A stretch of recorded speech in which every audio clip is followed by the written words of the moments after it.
Hello, young fellows. The following story is about a security guard who, fulfilling his duty, will face paranormal situations with a statue in the mansion he has to guard. Prepare yourself, dim the lights, and join me on this journey into the realm of terror. My name is Jacob, and I'm from Atlanta, Georgia. Since I was little, I have been fascinated by ghost and scary stories, especially those that make you imagine things at night.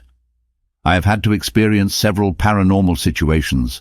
I work as a security guard for a company that constantly changes locations for me to work. This has led me to visit different cities. Don't get me wrong, I like this because I have gotten to know several places, but on one occasion in one of them I came across something that I would never have imagined. Someone else was standing guard next to me. I had to take care of a mysterious mansion of which I cannot reveal the exact location. I can only say that it has a sculpture of a huge dog in the garden in front of the house. I was given the task of only keeping watch at night, where the owner of the place explicitly asked me not to sleep during work hours. He asked me to organize my time so that I would not have the need to fall asleep. I assured the client that he had nothing to fear, since I'd been working as a security guard for more than 25 years and had never made such a mistake at my job. That's how the first night came about. The mansion only had a few cameras that pointed to the patio, the living room, and a room with a private collection from the Civil War. The other rooms and the bedrooms or hallways did not have surveillance cameras because what the owner pointed out, nobody lived there. That section had been abandoned for years, and it was impossible to get to it without first passing in front of the surveillance post and the security cameras. I found myself halfway through my first round when I arrived at the private collection room. I didn't know exactly what I would find. There were uniforms and weapons. I was looking at the collection when I heard a loud noise coming from the patio. The lights were on, so I had a complete view of everything. I approached my surveillance station to check what it could have been, and when I was reviewing the recording tapes, I could clearly hear someone calling my name. Jacob. This disconcerted me. I looked in various directions, but I didn't see anyone. Everything was silent. That voice still resonated in my mind. I checked the patio security camera and could see that a cat had managed to get in. I found it somewhat funny that a cat had managed to get around the security of the electric fence, so I didn't think much about it. I turned on a small television that was there to distract myself for a while. Not even 5 minutes passed when I heard a noise very similar to the previous one, but now that I was closer to the patio, I could see it more clearly.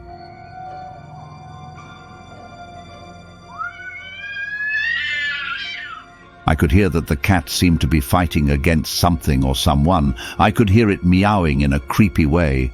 I can almost be sure that it was making sounds very similar to a person's speech. I wanted to see what was happening through the security camera. But what would be my surprise? The sculpture of the dog was no longer in its place.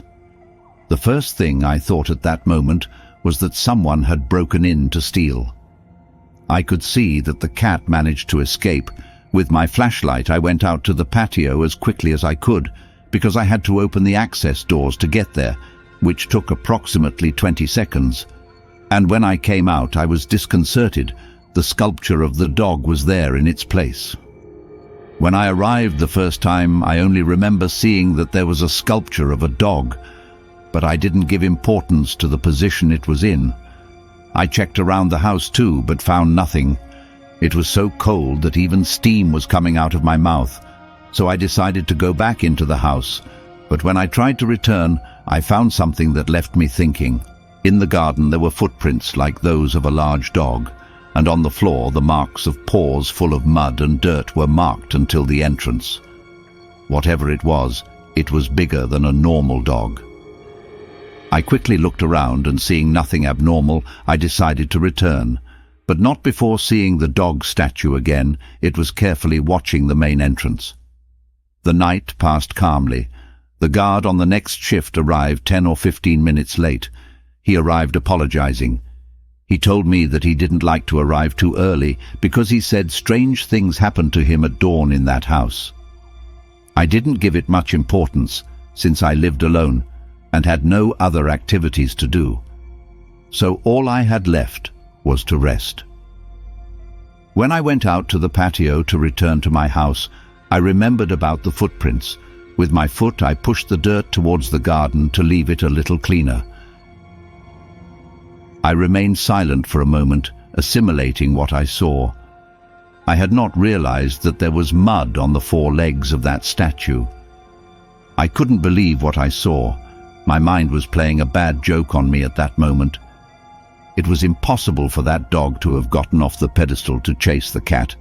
I was already tired, and maybe I just had to rest. I cleaned his paws and stroked his head, saying goodbye to him. "See you, buddy." That statue reminded me of a dog I had had in my childhood. It was at that moment that I realized that his head was no longer looking at the main entrance, watching attentively. It was already pointing towards the opposite side of the fence. That first night had definitely affected me. It was time to rest and forget about work. At home, the situation was not so normal. It was already noon when I went to bed. I usually rest on my back with my body fully extended in bed, with one of my arms hanging. At that time, I was not deeply asleep. I had the feeling of being alert and between awake and asleep. Jacob. I could hear that voice that I had heard in the house. That voice was similar to my mother's voice. It didn't scare me. In fact, I missed it. My mother had already died many years ago. It was at that moment that I could feel something pass under my hand, which was extended outside the bed. That sensation shook me. I got up quickly because I didn't expect something to be there. I felt the same as when my dog came up to me to pet him.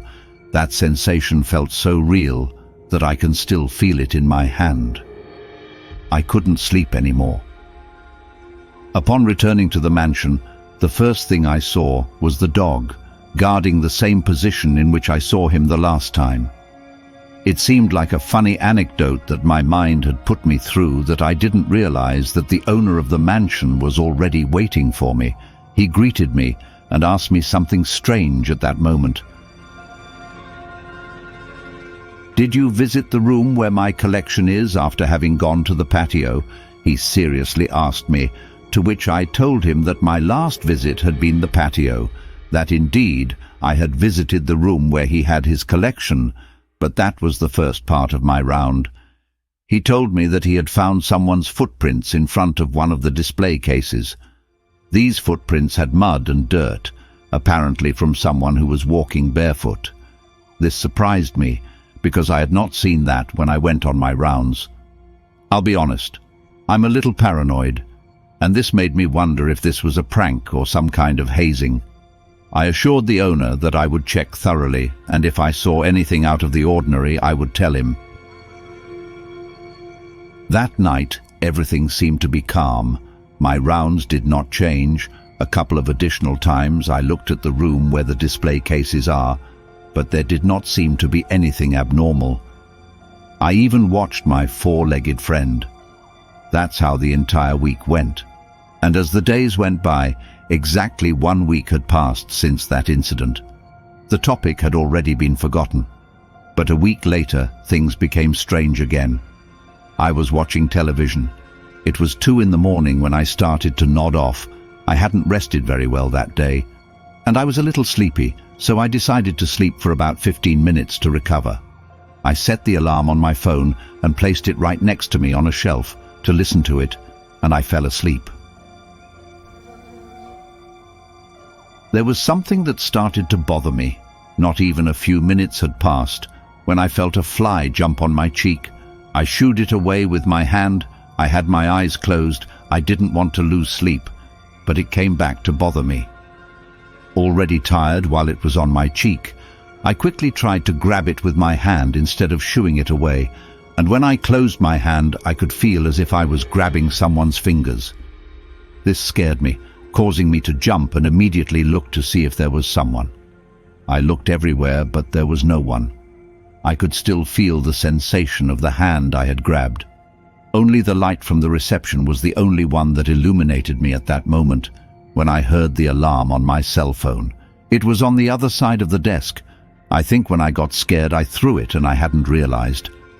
I was just about to go to the other side of the desk to pick it up.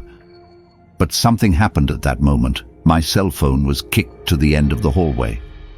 I had not been able to see what it was about. I was perplexed by what was happening to me. I could not find any explanation. I quickly went to pick it up, and as I bent down for it, I heard someone turn on the TV. This was a bad joke. There was a damn thing there trying to give me a hard time. I approached slowly, and when I looked, there was no one. I decided to turn on more lights. That would help me feel calmer. And when I approached the switch, a gust of air passed over me. I felt a disturbing chill, and right behind me, I heard someone call my name again. I couldn't take this anymore. I was quite scared. I had to get out of there. I hurried to go to the patio when again from the window, I can swear that I saw the dog standing, looking inside the house. Its eyes looked red, attentive to me. I quickly returned to the reception to look for something to protect myself in case it wanted to bite me. But at that moment, I heard that animal running towards the house looking for its prey. But it wasn't me he was looking for. I looked at the security cameras, but nothing was visible. I could only hear barking inside the house. That's when I realized that in the patio, right where the dog statue should be, it wasn't there. A few minutes passed. The barking could still be heard. I was crouching under the reception desk when I heard that animal return. I could hear its nails as it walked down the hallway. I looked over the edge of the desk and saw nothing, and suddenly what seemed to be that dog's snout appeared in front of me. It was sniffing. It already knew I was there, but it walked away without paying any attention to me. I waited a couple of minutes and looked out. Things seemed to be calmer. I was curious and turned to look at the monitor. The statue of the dog was there, motionless. I can swear to you that this is true. I couldn't hold it in, and that morning I told my colleague what had happened. He seemed a little amused. Then he told me that the owner of the house had obtained a very valuable object that was in one of the display cases. It was constantly visited by something evil on certain days. However, the statue of the dog was very old, and apparently it was in charge of guarding the mansion and chasing away any negative energy that approached. To be very honest, it seemed like a crazy story to me, but I won't lie to you. Nowadays, when I arrive, one of the first things I do is approach my canine friend to greet him, and sometimes I ask for his help. It may sound strange, but when I hear the animal's legs prowling through the hallways, I leave it. I'm still afraid of running into something other than a dog, or I'm even afraid of running into the dog. It should be noted that voices and noises can still be heard between the rooms, but I can rest assured that someone can scare them away.